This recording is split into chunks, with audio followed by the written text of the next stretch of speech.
¿Estás intentando estudiar fisio y no entendés nada de nada? Bueno, en Unraveling Human Physiology, o sea, desentrañando la fisiología humana, vamos a intentar que con nuestros videos entiendas un poco mejor cómo es y puedas integrar los temas de fisiología. Hola, hoy les voy a contar cómo es que el pH modifica la actividad de las enzimas. ¿Por qué es tan importante el pH para el cuerpo? Es muy importante porque el cuerpo está formado de compuestos orgánicos y muchos compuestos orgánicos tienen grupos ácidos o básicos, o sea que si el pH corporal cambia, sus grupos iónicos asociados van a cambiar. Es decir, que si el pH cambia, hay muchos procesos corporales que podrían afectarse.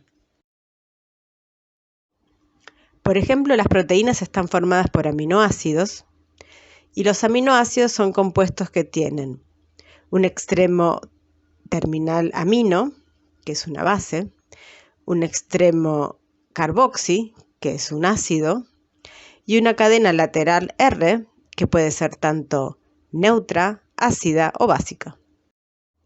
Cuando un aminoácido está libre en agua, vamos a encontrar en equilibrio su extremo carboxi en su formato ácido protonado o en su base conjugada, que es un ion sin el protón asociado. De la misma manera, en el extremo amino vamos a tener un equilibrio entre la forma no protonada, la forma básica, y la forma ácida del amino, que está protonada. Cuando dos aminoácidos se unen durante la síntesis peptídica, reacciona el extremo carboxi de un aminoácido con el extremo amino del otro, formándose la unión peptídica. En este proceso se pierde agua y esos extremos que reaccionaron dejan de comportarse como ácidos o bases. Sin embargo, en los extremos del péptido quedará un extremo amino libre, que va a estar en equilibrio en su forma protonada y la no protonada, y un extremo carboxi libre que también va a estar en equilibrio entre su forma ácida y la básica.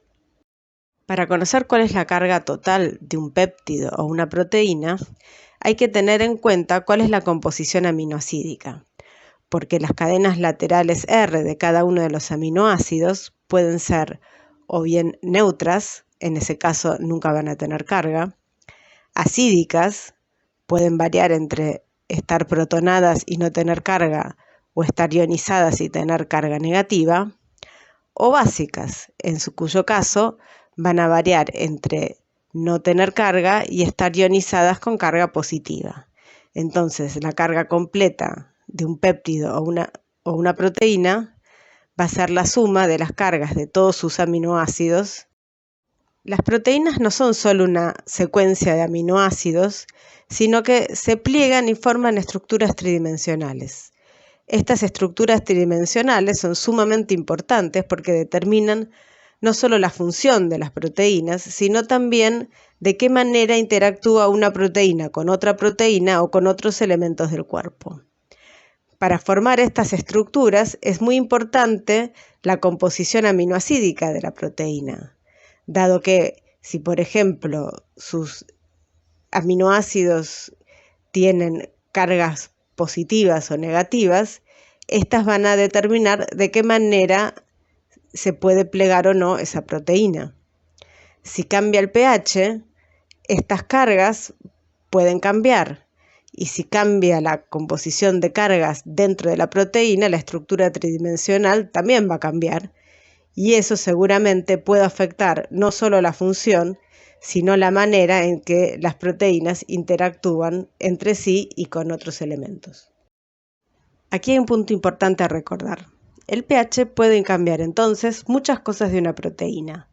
Puede cambiar su estructura, puede cambiar la interacción entre distintas proteínas. Si es una enzima, puede cambiar su función.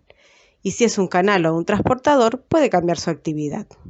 El cambio puede deberse a un cambio grosero en su estructura, por ejemplo, o también puede deberse a un cambio sutil, por ejemplo, una carga que cambió en un punto clave para la función enzimática, y el resto de la estructura estar igual.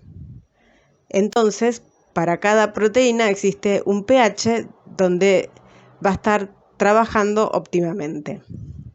Y eso va a depender de la proteína. Por ejemplo, para una proteína lisosomal, que es un sitio ácido, en general su pH óptimo va a ser ácido. En cambio, para una proteína de la sangre, donde el pH normalmente es de 7.4, su pH óptimo probablemente va a rondar los 7.4. Las proteínas no son los únicos compuestos que cambian con el pH. Por ejemplo, en los lípidos existen los triglicéridos, que son moléculas de glicerol unidas a la parte básica de ácidos orgánicos. Si el pH cambia, estos ácidos orgánicos se liberan del glicerol y vuelven a estar protonados, cambiando la estructura de los lípidos. Finalmente tenemos los ácidos nucleicos, que son moléculas que están formadas por un azúcar, que puede ser una ribosa como en el ARN o una desoxirribosa como en el ADN. El azúcar le da la estructura al ácido nucleico. Una base, que puede ser la timidina en el caso del ADN, el uracilo en el caso del ARN, guanina, adenina y citosina, y de la combinación de bases vamos a obtener la información que se guarda a través de los ácidos nucleicos. Y finalmente un grupo fosfato, que puede estar tanto ionizado como protonado. Dado que el grupo fosfato es un grupo acídico, eso le da el carácter de ácidos. Y por lo tanto, las proteínas que se unen a los ácidos nucleicos, por ejemplo, en el núcleo de la célula, suelen ser proteínas básicas que pueden interactuar y neutralizar los grupos ácidos del ácido nucleico. Resumiendo todo este video, podemos decir que pH es menos el logaritmo de la concentración de iones hidrógeno. Los iones hidrógeno son muy importantes porque son muy reactivos y entonces pueden cambiar los compuestos orgánicos.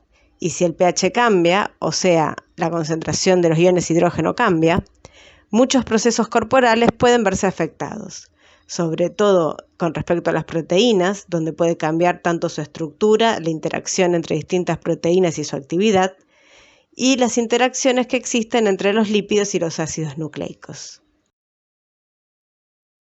Si te gustó este video, por favor dame un like, suscríbete a mi canal y activa tus notificaciones para saber cuando publico nuevos videos.